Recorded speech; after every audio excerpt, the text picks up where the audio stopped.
Hola a todos y bienvenidos a nuestro canal con Penny. Hola. Y yo soy Mary y hoy os traigo un clásico de la literatura que es La campana de cristal de Sylvia Plath. Se trata de una novela del género de novela en clave, que es aquella novela que refleja situaciones y personas reales de forma más o menos explícita y que en este caso se refiere a la lucha contra la depresión y las experiencias personales de la propia autora de Sylvia Plath. Originalmente el libro se publicó en 1963 bajo el seudónimo de Victoria Lucas y la autora se suicidó solamente un mes después de su publicación. Y de hecho en Estados Unidos pues tardaron casi 10 años en publicar el libro allí. Es además su única novela escrita, ya que Sylvia Plath escribía sobre todo poemas, pero se pueden encontrar bastantes cosas publicadas porque sus familiares se han ocupado de que toda su obra se terminase publicando. En España está siendo publicado por la editorial Random House con 272 páginas. Es ese libro típico que todos tenemos pendientes de leer porque sale en todas las listas de los libros que hay que leer porque forma parte de la literatura universal, pero como pasa con Lolita de Nabokov, por la temática precisamente lo vamos atrasando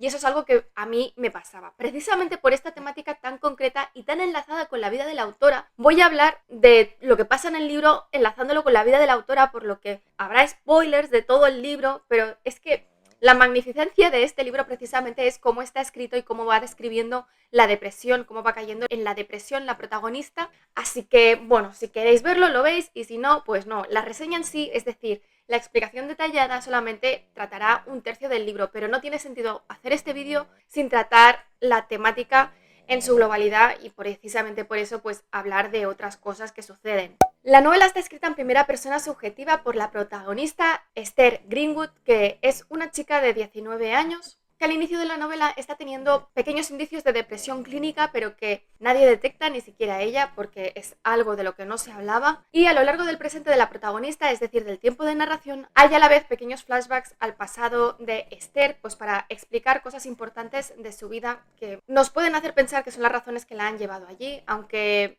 no necesariamente, pero bueno, más que nada es su relación problemática con su novio Buddy Willard, que le hace dar muchas vueltas a su relación con él, también a sus primeros años en la universidad, cuando ella se empieza a sentir como que no encaja en la sociedad, y finalmente su difícil situación familiar derivada de que cuando ella era aún niña, su padre murió de una enfermedad pues bastante larga y fea, por lo que su madre tuvo que sacar a ella y a su hermano adelante a pesar de sus pocos recursos. Esther es un alter ego de Sylvia y de hecho la mayor parte de las cosas que le suceden a ella, a Esther, son cosas que también le sucedieron a Sylvia en un paralelismo muy claro. Si vemos su biografía, pues se corresponde prácticamente todo. Y como la protagonista, Sylvia, empezó a mostrar síntomas de enfermedad mental también en su primer año de universidad, más o menos con la misma edad que la protagonista. Hay además dentro de la novela un ejercicio de metaficción porque hay un momento en el que Esther se propone también escribir una novela explicando su vida con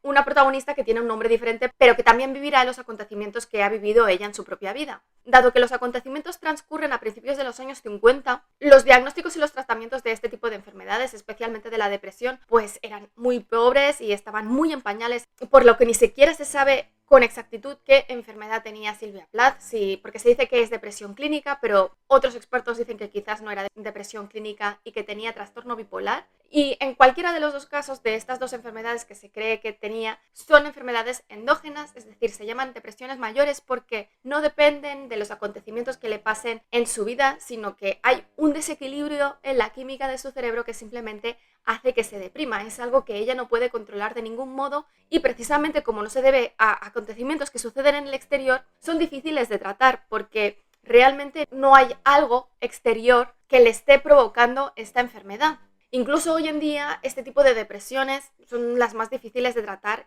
con los medicamentos que existen hoy en día. Todas las depresiones son hasta cierto punto incontrolables por el paciente, pero en el caso de la depresión mayor, pues aún más, porque es mucho más difícil saber qué es lo que está pasando porque no hay un acontecimiento negativo que te lo provoque, por lo que tú te vas hundiendo poco a poco y vas teniendo sentimientos negativos, pero no los asocias a nada, sino que simplemente crees que eres tú que tienes el problema, pero sin pensar en ningún momento que tengas una enfermedad mental. Y se nota que este libro está escrito por alguien que ha vivido todo esto porque La temática de la novela es su narración en primera persona por alguien que ha sufrido todo esto, pues hace que sea muchísimo más real y precisamente hace que la lectura de este libro sea muchísimo más duro y que te deje con muy mal cuerpo y con una sensación de desesperación y frustración de por qué nadie la está ayudando, por qué nadie está viendo los signos y de por qué le está pasando todo esto. Se puede dividir claramente en dos partes. De hecho, he escuchado reseñas que dicen en plan, la primera parte está genial, pero la segunda parte podría no existir.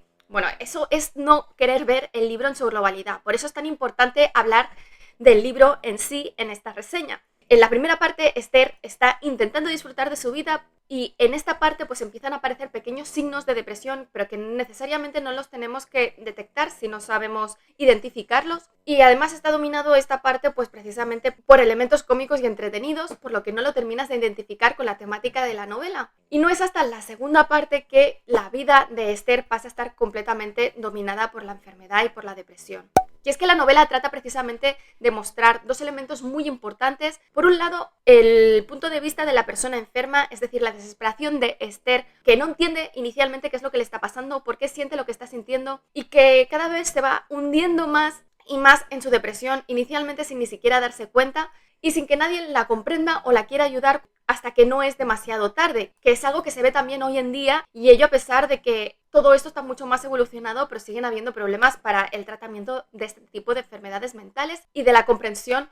por parte de la sociedad. Y precisamente el segundo elemento que se ve es el rechazo de la sociedad por este tipo de enfermedades mentales, por las personas que lo sufren como si quisiesen sufrirlo porque sí, y que una vez están diagnosticadas, pues es como si tuvieses ya un punto negro que te está marcando delante de todo el mundo y ya no podrás acceder a muchísimas cosas, que mezclado con el hecho de que en los años 50 prácticamente no habían tratamientos efectivos porque no habían medicamentos estabilizadores del ánimo que son elementales para controlar la depresión. No había tampoco una terapia definida sobre cómo tratar todo esto, sino que básicamente la medicación que se tomaba era la lírica, que es una medicación pues que aún se utiliza, pero que si no se utiliza bien, pues te deja completamente cao, sin capacidad de pensar. Y esto pues mezclado con tratamientos de electroshock y terapia a la justa. Y claro, ¿qué hace? Que evidentemente la depresión ha existido siempre y esto que hace que, pues, que hay algunos psiquiatras que realmente quieren ayudar, pero por otro lado hayan otros psiquiatras que se lucran de esta situación y de la desesperación, sobre todo de la familia, porque el paciente inicialmente pues le costará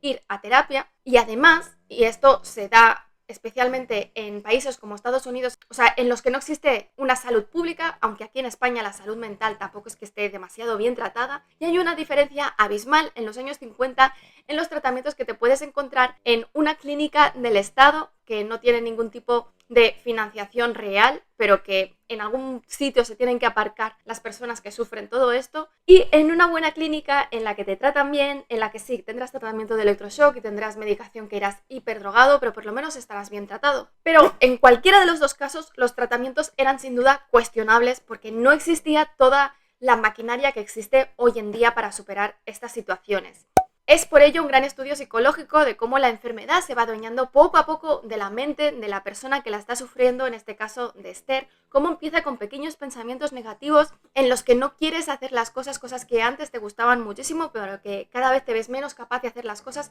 que te sientes incapaz de sentir emociones positivas, de emocionarte y poco a poco estos sentimientos de no tener ganas de hacer las cosas se van aún negativizando más hasta que tu pensamiento pasa a estar dominado por la desesperación y empiezan los pensamientos de muerte. Y el título de La campana de cristal viene precisamente por una metáfora que hace la protagonista sobre su depresión, y es que siente que está dentro de una campana de cristal, ya sabéis, con las que tapas la comida, por ejemplo, que la está cubriendo y asfixiando porque como no se puede reciclar el aire, pues cada vez queda menos oxígeno y además no puede escapar porque claro, es hermético, o sea, toca completamente el suelo. Y en sus momentos en los que se siente mejor, en los que se está recuperando, precisamente lo describe como que la campana de cristal se está levantando y se está empezando a reciclar el aire y quizás puede salir. Los especialistas en literatura también relacionan la campana de cristal con la ansiedad social que siente la protagonista, aunque para mí, o sea, esto tiene más que ver con los síntomas de la depresión, por lo que me gusta más la metáfora utilizada para describir la depresión como os he contado en un primer lugar.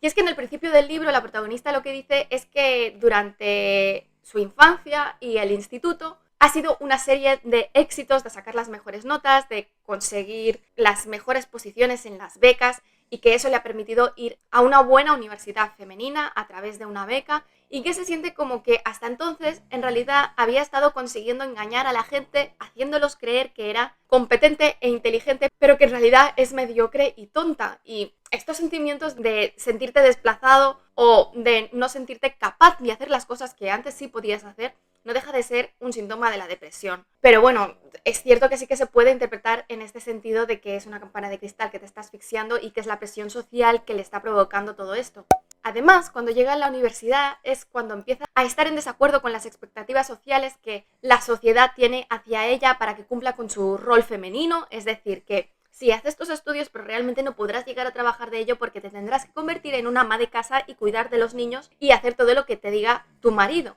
Y el hecho de tener que encontrar a alguien con quien casarse, que ella considere pues que vale la pena estar con él y con el que puede ser feliz, le empieza a crear una gran ansiedad y es incapaz de identificar a algún chico con el que pueda ver este futuro y con el que no se sienta que está siendo una hipócrita y que se está sintiendo engañada. Es precisamente por este motivo de cuestionar los roles de género que también se considera que es una novela feminista. Pero sinceramente, es cierto que cuestiona el lugar de la mujer en los años 50, pero el motivo principal no deja de ser la depresión y la enfermedad mental. En definitiva, combina estos dos elementos, que es la conformidad de Esther con el rol social que le es adjudicado como mujer y por otro lado su lucha contra la enfermedad mental y la incomprensión que despierta a su alrededor, empezando por ella misma. Por cierto, suscribíos.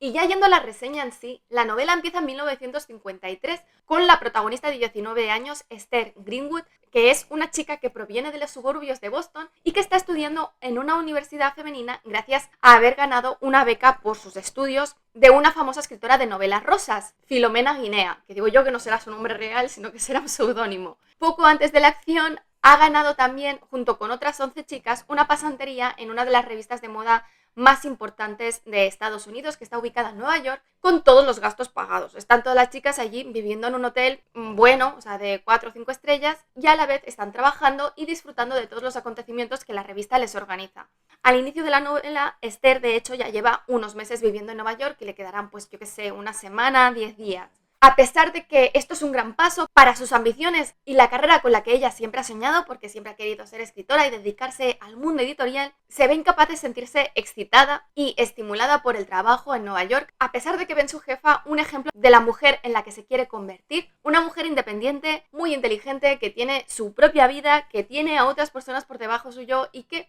aunque la imagen evidentemente es importante porque es alguien importante, no es lo primero, porque lo primero es ser competente en su trabajo. En Nueva York empieza a luchar con estos primeros sentimientos incipientes de ansiedad y desorientación, de falta de adecuación, de no sentirse capaz de llenar el papel con el que siempre ha soñado, y esto combinado con sus pocas ganas de hacer las cosas, a la vez que se ve arrastrada por el entusiasmo de sus compañeras que evidentemente pues están viviendo un sueño, especialmente de Doreen, que siempre está rompiendo con las reglas y nunca está haciendo lo que le dicen que tienen que hacer y que la lleva por el camino de la perdición y que ya al poco de llegar a Nueva York ya inicia una relación con un DJ famosillo del momento. En esta primera parte, mientras está en Nueva York, los pequeños síntomas que está empezando a tener de la depresión quedan completamente ensombrecidos por las situaciones cómicas y entretenidas pues, que le suceden allí o a las otras chicas, y es precisamente por eso que algunas personas pues, cuando leen la primera parte no ven estos primeros síntomas de la depresión y se piensan pues, que pasa de una cosa a otra sin que haya ninguna explicación para ello, pero no es cierto.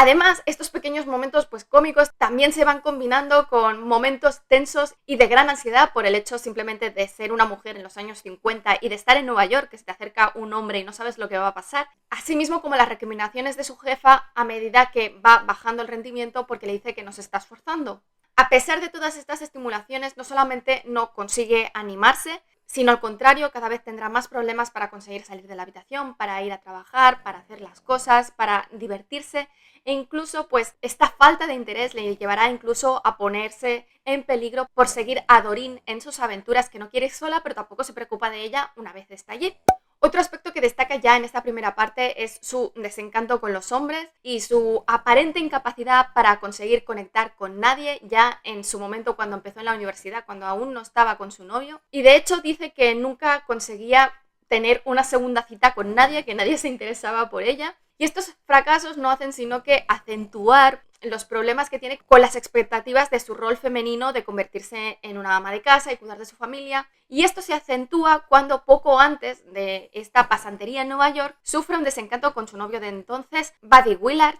que es un chico que conoce desde su infancia y que siempre había admirado de la lejanía, que estaba más o menos enamorada de él, pero que una vez consigue estar con él, llega a la conclusión de que es un hipócrita precisamente por sus aventuras amorosas, incluso estando con ella. Esta relación con Buddy le produce una gran ansiedad porque realmente no sabe cómo gestionarlo. Por un lado, lo que quiere hacer es vengarse de él perdiendo la virginidad con cualquiera, pero por otro lado también estaba decidida a romper con él, pero se ve incapaz de hacerlo cuando Buddy es diagnosticado con tuberculosis y tiene que ingresar en un hospital. Su desencanto con él pues hace que no vea un futuro con él, que no vea su propio futuro, que no encuentre un sitio en ese mundo, y esto evidentemente alimenta sus pensamientos negativos. Y no puede dejar de ver al resto de los hombres como repeticiones de Buddy o cosas aún peores, por lo que empieza a generar, entre comillas, incluso un desprecio hacia los hombres, porque cree que siempre la verán como un ser inferior, que siempre la tratarán con prepotencia por ser mujer y que por lo tanto nunca podrá ser feliz en un matrimonio.